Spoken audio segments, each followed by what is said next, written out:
Now we're going to talk about the draft and how it works. So the mechanics of how the draft work. As you can see here, we're back to using this appliance, the decorative appliance, which has a cylindrical path. This is the cylindrical path for the combustion products that are leaving the combustion chamber to go up. Now, the principle that I'm going to try and explain here is that this cylindrical shape not only is a conduit for the combustion products to move upwards because heat rises, it is also participating, it is helping move those products. And I know you're going to say how a stationary body part of the appliance is going to provide, because movement requires energy, and where is the energy coming from to move the combustion products. So let's see how the chimney, or this, we call it a chimney, a stack. We're going to get into the definitions.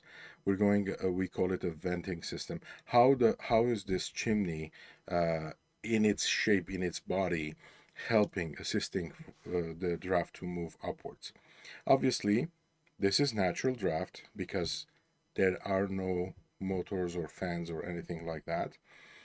In your high efficiency furnaces, there's always a venter motor running. So let's just forget about the venter motors. Let's just see how hot air rises, and compare our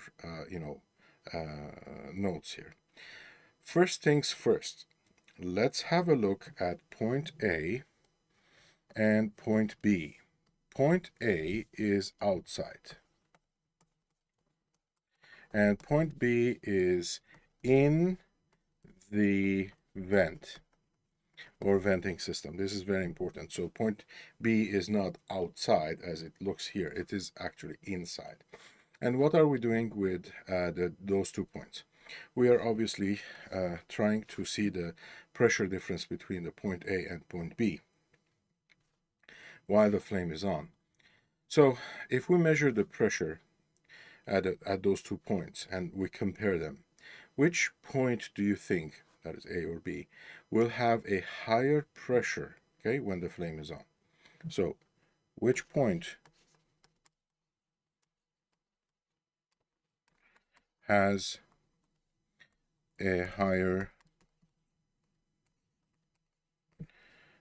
gas pressure? So point A is outside, it's cool, it's ambient temperature. Point B is inside, and it is being cooked by the combustion products. So which one is higher? Usually people associate high temperature with high pressure, and they say because B is in the vent, because B is being exposed to the temperature and heat from the combustion products, it is at a higher pressure. And that's actually not true. Temperature and pressure go up together in a sealed container.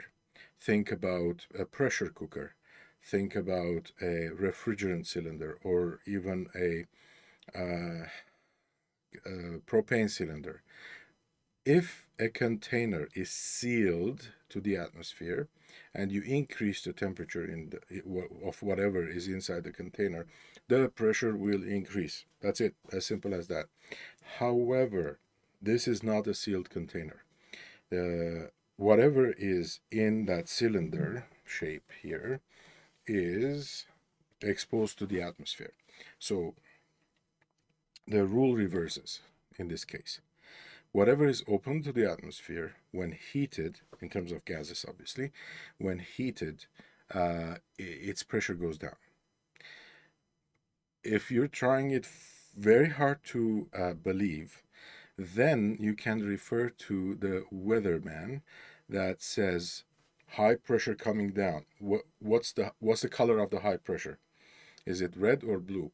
Go check. It is blue, because high pressure means colder air, because it's open to the atmosphere. Okay, so that's one way to remember, maybe associate the reversal of the rule. So pressure and temperature are inversely correlated here. Now, why does it matter? Why it matters that B is of less pressure? Well, because we know for a fact that air goes from higher pressure to lower pressure. Like, that's not going to change. High pressure means it has more mass. It is lower temperature, so it's more condensed, has more mass, and it's going to push its way through that opening. That opening is made on purpose to provide the combustion air and to allow that air movement to move the draft, and that's how draft is created. It is always the case that in natural draft appliances, the temperature and pressure inside the vent is low. Sorry, the temperature is higher, but the pressure lower than compared to the ambient surrounding area.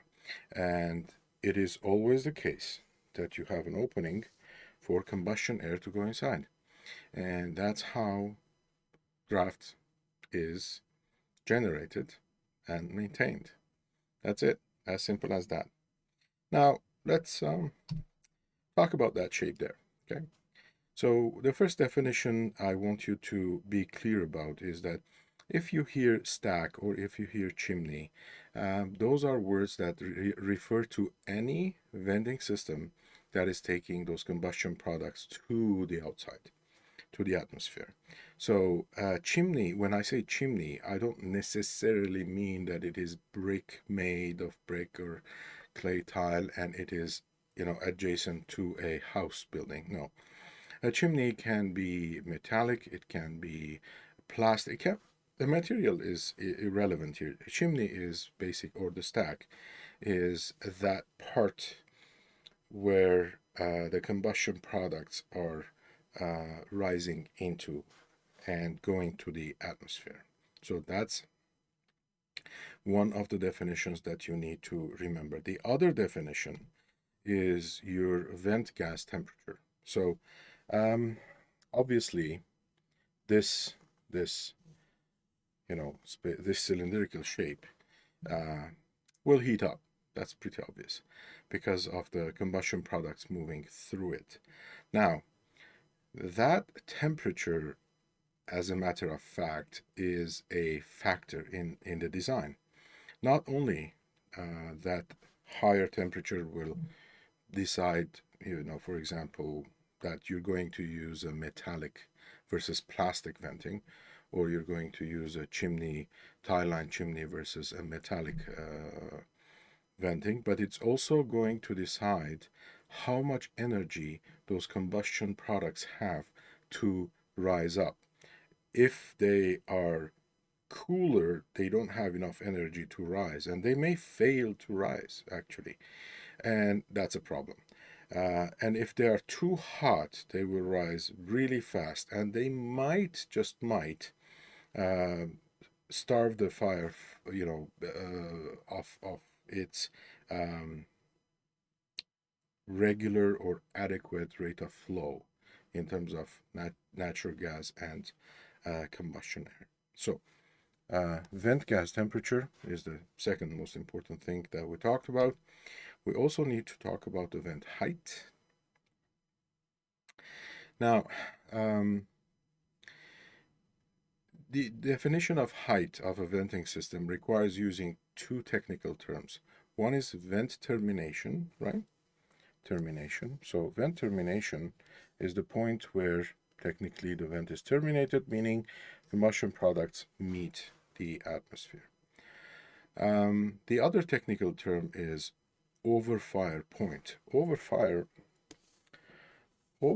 point is literally what it says. It is the line where the last of the flame tip reaches. That's overfire. And that is the starting point of the vent height, but it's also In this case, just because the combustion chamber and the venting system are close to each other. But it's also important because overfire can be of positive pressure, neutral pressure, or negative pressure. And we're going to see that each one has its application, specific application. So if an appliance is designed to have a neutral overfire pressure and for some reason ends up having a positive or negative overfire pressure, there will be a big problem. There will be overheating or not enough heating. There will be generation of carbon, or basically incomplete combustion and generation of carbon monoxide and stuff like that. So those are the as simple as event height, sounds. It does involve several important things there. All right. So combustion products passing through a venting system are called flue. Okay. And why do we, say this? Because the definitions are drawn from the field, from the people who have experience working in the field, and sometimes different people called the same item with different names. So in this case, for example, is flue different than combustion products, passing through the vent? No, it's actually the definition. So we'll try to catch up with the many different things that have, uh, you know, that are synonyms, and try not to get confused. But if you look in the code book, you're going to see that flue is uh, exclusively used to describe the combustion products passing through the venting system. So for example, another thing is a flue damper. What the hell is a flue damper? A flue damper is a device in the form of a valve or a plate. If it's a fireplace, it's a plate, manually operated open or closed plate that is used to regulate the flow of flue gas or air flow in the or into the venting system. All right. For now, just bear in mind that there is something called flue damper, and we're going to see examples of that, exactly that. A final concept in the whole draft idea is that draft will be great test when. Remember, we talked about draft being the combustion products being pushed into the venting system to the atmosphere, right? That push, which requires energy, force, fighting against gravity, and the whole thing. Now, draft will be greatest when the average stack temperature is highest. Remember the stack temperature? Stack temperature is the temperature inside the venting system due to the heat being carried over by the combustion product. So when that temperature is highest, meaning you have the most energy to move those combustion products through the vent, number one. And then number two is the outdoor air temperature is lowest. I wish this was a live class and I would be asking you why. Well, the simple answer is that if you go back to this description, we were talking about how higher pressure will make its way into the lower pressure area. Well, think about it.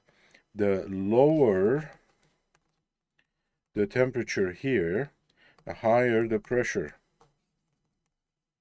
That's it. So lower temperature,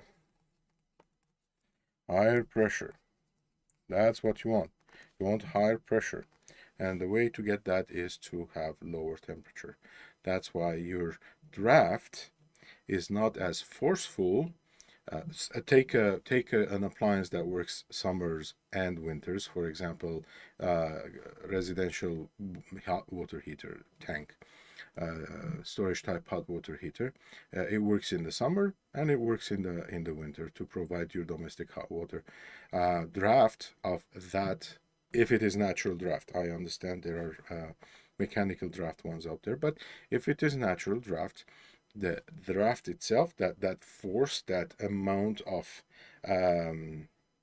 gases flowing into the atmosphere is going to be obviously greater in the winter because it is colder in the winter, and it is of higher pressure air going through into the house. Mind you, obviously in this case, A will be the inside temperature of the house, not the outside temperature of the atmosphere. But what I'm coming from is that in the winter, usually in the house, you have a relatively lower temperature than you have in the summer, unless you're like me and you're a sucker for AC. And lastly, the stack height is greatest. So there are three things. One is when the average stack temperature is highest. So increasing stack temperature helps with draft. So why don't we just make the temperature as high as possible? Well, first, because there is a hazard for fire hazard. Secondly, because that temperature is a waste of energy. You are dumping that heat into the atmosphere. You're not using it, so not very smart thing to do. So secondly, there is your outdoor air temperature is lowest. We talked about that, winter versus summer. And then three, stack height is the greatest. However, you're going to realize that there is a limit